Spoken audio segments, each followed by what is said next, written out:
Welcome, everyone. Today we're diving into some really intriguing ideas on starting a business in Dubai without a hefty upfront investment.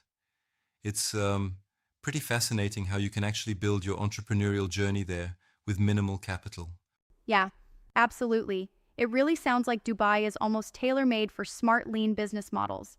So, what's the first real insight we can draw from this approach? Well, one major point is that while you can't start entirely for free, the process is structured to help you minimize heavy upfront costs. It's like um, leveraging options such as freelance permits and low overhead digital Mm-hmm. businesses. Right, so it's not free entry, but it's a cost-conscious method. But tell me, what kind of business models work best here? Think service-based companies, digital freelancing, dropshipping, and commission-based ventures. What you're essentially doing is focusing on your skills rather than inventory or a physical office. Yes, that sounds super flexible. And it seems like a good move for digital marketers, consultants, and even designers. Exactly, it's like um, you're using your expertise as your primary asset. Many people take advantage of the freelance permit because it offers a lower licensing fee and enables operating from a shared space. Right. And then there's the strategic decision between free zones and mainland business. I read that free zones often provide 100% ownership and more affordable packages. Yes, exactly. Free zones like IFZA, SPC, SHAMS, and RAKEZ are highlighted because they come with competitive pricing and packages designed for startups. Mm-hmm. But sometimes I wonder, doesn't opting for a free zone limit your business, like in terms of local trade? That's a good point, and actually, there is a trade-off. Free zones do offer incredible benefits for cost savings, but if you need extensive in-market trading, aligning with mainland regulations might be better. Still, for many startups focusing on digital services, a free zone is ideal. Yeah, I see. All right. So once you've picked the right zone and the business model, what's next in the process? The step-by-step process here is really smart. It starts with choosing the right business activity from over 2,000 options available in Dubai.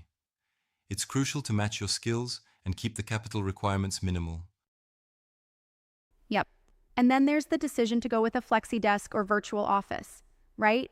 That really cuts costs compared to renting a physical office. Exactly. The idea is to reduce overhead from the get-go. A flexi-desk or shared workspace keeps the operational expenses low, while still satisfying legal requirements. Mm-hmm. Now here's something interesting. Many of these setups now offer installment-based licenses. Can you expand on that? Sure thing.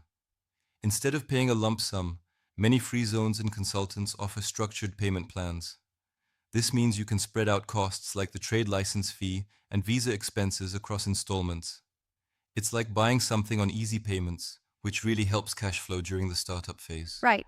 So you're saying, even though there's no absolute free business setup, restructuring the payments can make it almost money neutral initially for some entrepreneurs? Exactly, yeah.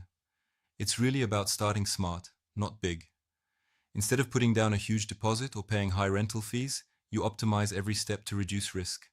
I get that. But don't you think there's a risk in underestimating hidden costs like marketing or renewal fees? That's a fair challenge. While the initial setup can be very lean, it's crucial not to ignore ongoing costs. Entrepreneurs must budget for visa expenses, renewal fees, and modest marketing efforts to keep the momentum going. Mm-hmm, true.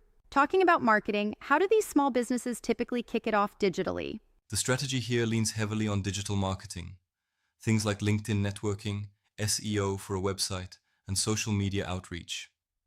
The idea is to channel resources into organic growth until revenue picks up. Right on. That's a pretty sustainable approach, especially for digital or service-based companies. Now, about finding investors if you need that extra push, what's the best way to go about it here? Well, networking is key. Dubai hosts a lot of startup events, and joining business councils or even leveraging LinkedIn can put you in touch with angel investors.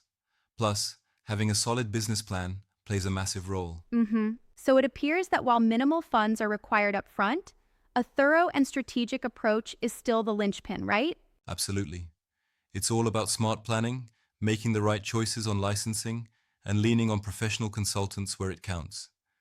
For example, some firms offer free consultations that can really save you time and money. Yep. Speaking of professional guidance, do you think it's absolutely necessary, or can an entrepreneur safely navigate on their own, you know? I actually think professional guidance is invaluable here. Sure, you can research on your own, but consultants can help you avoid costly mistakes and optimize your setup. I'd say it's like having a seasoned local guide in an unfamiliar city. Right, makes sense. That analogy really hits home. Plus, with someone experienced helping with document processes, choosing the right free zone, and negotiating installment payments, the difference is huge. Exactly. They help with critical paperwork too, from passport copies to Emirates ID forms. This streamlines the process and ensures everything complies with regulations, which can otherwise be a real maze for new entrepreneurs. Mm-hmm. And what about the realistic cost breakdown? It seems you still need to plan for a license fee, visa costs, and even some initial marketing. Yes, definitely. Even a lean startup in Dubai might have expenses in the ballpark of 5,500 dirhams to 12,500 dirhams for a license, plus visa and other minimal costs. But compared to traditional business setups, it's super economical. Right. Interesting how it's all about balancing minimal investment with smart strategic spending. But I'm a bit curious. Aren't there risks in leaning too much on installment plans? That's a valid concern. While installment plans help manage cash flow, they require strict adherence to payment schedules. Any delay could complicate renewals or visa applications. It's crucial to track expenses carefully. Mm-hmm, that's true. So it's like a double-edged sword. You get the benefit up front, but must be diligent with the follow-through. Exactly. Entrepreneurship anywhere requires that balance. But in Dubai, while policies are entrepreneur-friendly, you still need to be organized. The smart approach is to leverage the lean startup methods while maintaining robust financial planning. Right. Overall, it sounds like Dubai offers a really unique ecosystem for those with grit and smart planning.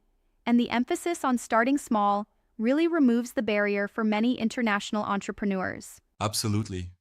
With zero personal income tax, 100% foreign ownership in many sectors, and a pro-business environment, Dubai is like a launchpad for global aspirations, if you're willing to plan smartly and work lean. Yep. Well, there's a lot to chew on there.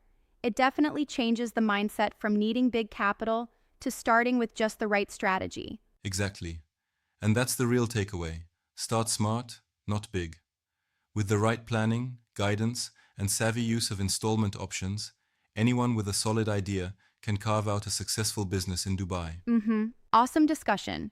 Thanks for breaking that down so clearly. It's pretty inspiring to see that great ideas don't necessarily require huge budgets from day one. My pleasure. And remember, even in a high opportunity market like Dubai, smart planning and professional guidance are your best allies. Thanks for tuning in.